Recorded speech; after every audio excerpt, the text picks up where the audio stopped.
नमस्कार मंडळी. आज आपण पाहणार आहोत अशी टम्म फुगलेली पुरणपोळी. पुरणपोळीच्या काठोकाठ असं पसरलेलं आहे. म्हणजेच आपण अशी ही टम्म फुगलेली पुरणपोळी आणि खरपूस तुम्ही पाहू शकता. हे बघा, एकदम खरपूस अशी पुरणपोळी आपली झालेली आहे. आणि मी तुम्हाला आता हे तोडूनसुद्धा दाखवत आहे. हे बघा. आणि आपलं सारण जे आहे ना, पुरण जे आहे ते एकदम असं काठोकाठ शेवटपर्यंत आपलं आहे, भरलेलं आहे. आता आपण याची रेसिपी पाहूया. नमस्कार मंडळी. चला तर रेसिपीला सुरुवात करूया. इथे मी चणा डाळ इथे मी 3 वाट्या, थोडी मोठी वाटी आहे ही, 3 वाट्या मी चणा डाळ चांगली मस्तपैकी 2 ते 3 तास भिजवून घेतलेली आहे. आता आपण हे पुरण जे आहे म्हणजे चणा डाळ आहे ती आपण शिजवून घेणार आहोत कुकरमध्ये. तर त्यासाठी मी डाळ भिजवून घेतल्यानंतर जे पाणी होतं ते काढून टाकलं आणि परत एका नवीन पाण्याने स्वच्छ धुवून आपण ही सगळी कुकरमध्ये काढून घेऊया. हे बघा. त्यानंतर आपण त्यामध्ये टाकणार आहोत पाणी इतकंच टाकायचं आहे आपल्याला की डाळ भिजेल. त्याच्यात थोडंसं वरती पाणी टाकायचं आहे. ते सुरुवातीस मी 1 ग्लास टाकला आहे, नंतर दुसरा पण ग्लास टाकलेला आहे पाणी, आणि अजून थोडं म्हणजे 2.5 ग्लास मी इथे पाणी वापरलेलं आहे. हे बघा. डाळ जेवढी भिजेल त्याच्यात थोडंसं किंचित वर. त्यानंतर टाकलेली आहे हळद टाकल्याने काय होतं, आपला जे पुरण आहे त्याला छानपैकी कलर येतो. आणि त्यानंतर टाकलेले आहे मी 1 चमचा तेल. सगळं मिश्रण आपण हे मिक्स करून घेऊया. आणि कुकरच्या आपल्याला मोठ्या आचेवर 1 शिटी आणि छोट्या आचेवरती 2 शिट्या अशा करून घ्यायच्या आहेत. छोट्या म्हणजे मीडियम टू हाय अशा 2 आणि 1 मोठ्या आचेवरती. आता कुकरची शिटी होईपर्यंत आपण कणिक मळून घेऊया. इथे मी 3 वाट्या कणिक घेतलेली. बघा, ही मोठी वाटी आहे एवढं मी पीठ घेतलेलं आहे. मैद्याचं पीठ आहे इथे, गव्हाच्या पुरणपोळ्या नाही, आपण मैद्याच्या पुरणपोळ्या करणार आहोत मैद्याच्या पिठाच्या. त्यानंतर आपण टाकले हळद आणि मीठ. चांगलं मिक्स करून घेऊया. आपण इथे कणिक अशी पूर्ण अशी ती मळून घेणार नाही आहे. जसं गरजेनुसार पाणी लागणार आहे तसं आपण हे छानपैकी असं मळून घेणार आहोत. कारण ती मळून घेण्यासाठी वेळ भरपूर जाईल, त्याच्यासाठी मी फक्त हे असंच थोडं ओलवून घेणार आहे पीठ. तुम्ही पाहू शकता. हे बघा असं. त्याला मी जास्त काही मेहनत नाही केली, फक्त असंच थोडं भिजवून घेतलेलं आहे हे पीठ. नंतर त्यावरती आपण 2 ते 3 चमचे तेल सोडून हे पीठ असंच थोडंसं हे करून घेऊया. हे बघा, छानपैकी असं आपण करून ठेवूया. नंतर याच्यावर झाकण ठेवून आपण तसंच ठेवून द्यायचं आहे. हे बघा, जेवढं आपलं पीठ चांगलं वेळ राहील तेवढं ते आपल्या पुरणपोळ्या सॉफ्ट होतील. त्यानंतर आपली डाळ शिजून झाली आहे. बघा, आता मी खाली एक पातेलं ठेवलं आहे, त्याच्यावरती ही अशी पुरणाचीच जाळी घेतलेली आहे, म्हणजे आपण जेवढं जास्तीचं पाणी आहे ते आपलं निघून जाईल. हे बघा, डाळ आपण त्या जाळीवरती काढत आहोत, जेणेकरून काय होईल, जे एक्स्ट्रा पाणी आहे ते निघून जाईल. हे बघा, डाळ आता मी पूर्णतः काढून घेतलेली आहे. आता आपल्याला हे बघा इथे खाली त्याचं येळवणी निघालं आहे. आता हे डाळीचं पाणी त्याची आपण ती कटाची आमटी करूया. कटाची आमटीचा व्हिडिओ लवकरात लवकर पोस्ट केला जाईल. आता आपण हे पुरण जे करणार आहोत ते आपण कुकरमध्येच करणार आहोत. त्यासाठी मी हे जी एक्स्ट्राचं जे पाणी निघून गेलं त्याच्यानंतर मग ही मी डाळ परत कुकरमध्येच घालत आहे. इथे मी 3 वाट्या जेवढा आपला जेवढी आपली डाळ आहे त्याच मापाने आपण गूळ पण घालणार आहोत. हे बघा, आता हे आपण चांगलं आधी गॅसवर न चढवता आधी आपण सुरुवातीस छानपैकी असं ते व्यवस्थित असं मिक्स करून घेऊया. हे बघा, आधी मिक्स करून घेतल्याने काय होईल की जो चटका आहे म्हणजे जो पुरणपोळीला जो चटका लागतो तो छानपैकी असा छान लागेल. त्यासाठी आधी सुरुवातीस आपण हे मिक्स करून घेऊया. हे बघा, मिक्स करून घेतल्यानंतर मग मी गॅसवरती ठेवून चांगलं त्याला अजून मिक्स करून घेतलं. हे बघा, आता थोडं गोळ वितळत चालला आहे, त्यामुळे हे आपल्याला पुरण सुरुवातीस आपल्याला ही जी डाळ आहे ती आपल्याला घट्ट वाटत होती, पण आता हे पुरण बघा जसं गोळ वितळत गेला तसं हे आपलं मिश्रण हे पातळ वाटतं आहे. पण घाबरायची काहीच गरज नाही आहे, कारण हे पुरण व्यवस्थित बनणार आहे. इथे काय करायचं, आपण सतत ढवळत राहायचं आहे. काय होईल, जेणेकरून खाली आता आपण गॅस फास्टवरती ठेवला तर काय होईल, खाली करपू शकतो. त्याच्यासाठी आपण हे सतत हलवत राहायचं आहे. आणि हे बघा असं उडतं ना, त्याची काळजी घ्यावी फास्ट गॅसवरती, कारण हे कसं आहे माहिती आहे का, उडतं ना त्याच्याने काय होईल, आपल्याला थोडं अंगावर उडण्याची शक्यता आहे. हे बघा आता आपलं हे पुरण हे असं तयार झालेलं आहे. कमीत कमी ह्याला 15 ते 20 मिनटं मला पूर्ण आठवण्यासाठी गेलेलं आहे. बघा अजून एक इथे ट्रिक सांगते, की आपला जर जो चमचा आहे तो पूर्ण एकदम सरळ उभा राहिला, याचा अर्थ आपलं पुरण छानपैकी तयार झालं आहे. त्यानंतर गॅस बंद करून मी वेलची पावडर टाकलेली आहे. आता आपला परत एकदा चमचा बघितला आहे, हे ताट उभा राहिलं आहे म्हणजे पुरण आपलं योग्य झालेलं आहे. आता आपण तुम्ही हे पुरण यंत्रावरती पण करू शकता. तर माझ्याकडे पुरण यंत्र आहे, पण मी हे जाळीच्या पुरण जाळी आहे, त्याने मी हे पुरण चांगल्या प्रकारे हे असं वाटीच्या साहाय्याने मी असं व्यवस्थित मॅश करून म्हणजे तयार करून घेणार आहे. जेवढं गरम असेल तेवढं ते पटापट होत जाईल. हे बघा तुम्ही पाहू शकता, खाली मी एक भांडं ठेवलं आहे, त्याच्या तळालाच हे आपलं पुरण छानपैकी बारीक येते. सुरुवातीस आपल्याला हे जे पुरण येतं आहे ना ते पातळच वाटेल. त्यानंतर आपण जसजसं आपण हे थंड होत जाईल तसं ते पुरण एकदम छानपैकी असं घट्ट होईल. हे बघा जेवढं आपण गरम असतानाच हे पुरण जाळीवरती करू तेवढंच हे आपलं पुरण फटाफट होईल. हे बघा पहिलं सुरुवातीस पातळ वाटत होतं, त्याच्यानंतर पूर्ण थंड झाल्यानंतर हे बघा एकदम घट्टसर बनलेलं आहे.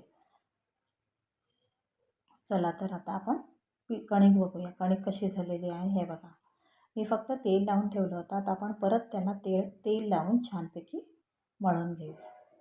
जेवढं आपण कणिक चांगली मळून घेऊ तेवढं हे पीठ छानपैकी मळलं जाईल आणि आपल्या पुरणपोळी एकदम गुबगुबीत फुगतीलच, प्लस टमटमीत फुगतील. आणि मेन म्हणजे काय होईल, आपल्याला लाटताना आणि पुरण बाहेर असं पडेल अशी होणार नाही. हे बघा असं मळून घ्यायचं अंगठ्याच्या साहाय्याने म्हणजे बोटांच्या साहाय्याने, आणि थोडं त्याच्यावरती थोडा जोर देऊन हे आपल्याला पीठ चांगलं म्हणजे हेच कणिक असं मळून घ्यायचं आहे. बघा थोडंसं असं आपटलं की पीठ थोडं हे सैलसर होतं. जेवढं आपण हे आपटणार परातीमध्ये, हे असं पीठ खालीवर केलं की आपलं पीठ हे छानपैकी होईल. हे बघा आता आपण सुरुवात करूया. सुरुवातीस आपण गोळा घेऊया. हा असा पेढ्यासारखा बनवायचा आहे आपल्याला, गोल गोल फिरवून. नंतर आपण त्याची वाटी बनवून घ्यायची आहे. हे बघा अशा प्रकारे. आणि इथे काय माहिती आहे का, इथे आपण नवशिखे असू तर आपल्याला तांदळाची पिठीच वापरायची आहे, जेणेकरून काय होईल, आपली जी पुरणपोळी आहे ती चिकट न लागता एकदम म्हणजे फाटणार पण नाही, आणि सरसर आपल्याला जशी आपण चपाती लाटतो तशी आपली ही पुरणपोळी पण लाटली जाईल. हे बघा थोडंसं मी काय करते की इथे आहे ना, मध्ये सारण भरायच्या आधी थोडंसं तांदळाचं पीठ लावते, जेणेकरून काय होईल, आपली वाटी पण चांगली बनेल. आणि काय होईल, जे आपण पुरणपोळी लाटताना जी पुरण बाहेर येतं फाटतं ते तसं होणार नाही. मग जेवढा आपला गोळा आहे तेवढाच आपल्याला हे बघा पुरण घ्यायचं आहे. ते मी मस्तपैकी असं एकाच हाताने असं लाडू बनवण्यासारखं करतो, पण नंतर मग आपण 2 हाताच्या साहाय्याने असं गोल गोल गरगरीत जसं आपण लाडू बनवतो सेम तसंच आपल्याला हे बनवून घ्यायचं आहे. हे बघा सेम लाडूच वाटतो आहे हा. त्याच्यानंतर परत इथे मी थोडंसं मधोमध एक पिठाचा असा तांदळाच्या पिठाचा कणिक आहे, सुकं कणिक आहे, त्याची थोडासा हात लावलेला आहे. आणि नंतर मग आपण ह्याला चांगल्या प्रकारे असं बंद करून घेऊया. एक्स्ट्राचं पीठ आपण जसं मोदकाला कसं आपण गोल गोल फिरवतो, आणि एक्स्ट्राचं पीठ आहे ते काढून टाकणार आहोत. हे बघा असं गोल गोल गरगरीत फिरवलं की आपलं पुरण सगळ्या ठिकाणी व्यवस्थित असं बसतं. हे बघा आता इथे एक्स्ट्राचं पीठ जे आलेलं आहे ते आपण काढून घेऊया आणि छानपैकी गोळा असा मस्तपैकी बंद करून घेऊया. हे बघा एकदम व्यवस्थित. नंतर काय करायचं, जसं आपण भाकरी भाजताना कसं सुरुवातीस आपण असंच हातावरती भाकरी करतो, नंतर मग आपण लाटायला म्हणजे थापायला घेतो, तसंच हे आपण थोडा तांदळाचं पीठ लावलं आहे मी ह्याला दोन्ही बाजूने, की जे हे पुरण जे आहे ते व्यवस्थित सगळ्या बाजूनी एकसारखंच होईल. त्यासाठी मी थोडं हातावरच करत आहे. हे बघा एकदम सरसरीत. आणि इथे अजून एक ट्रिक आहे. इथे मी पोलपाटाला एक प्लास्टिकची पिशवी लावली आहे, जेणेकरून काय होईल, आपल्या पोलपाटाला ती चिकटणार पण नाही आणि आपली पुरणपोळी जी करतो आहे ती आपली फाटणारसुद्धा नाही. हे बघा एकदम सहजरित्याने आपण हलक्या हाताने सुरुवातीस आपण कडेकडेनीच ही आपली पुरणपोळी लाटून घ्यायची आहे. मध्ये तर आपल्याला लाटायचीच नाही. आपण कडेकडेने लाटू तेवढं एकदम छानपैकी आपलं पुरण सगळ्या बाजूनी व्यवस्थित पूर्ण पुरणपोळीच्या कडेकडेने व्यवस्थित होईल. हे बघा. आणि चिकटत असेल तर परत मी थोडीशी तांदळाचं पीठ लावलेलं आहे. हे बघा. सुरुवातीस मी कडेकडेने लाटली, नंतर मग आपण अशी साईडने हे बघा असं व्यवस्थित गोल अशी आली पाहिजे, त्यासाठी मी सुरुवातीस आपण कडेकडेने आपण हे करणार आहोत. हे बघा.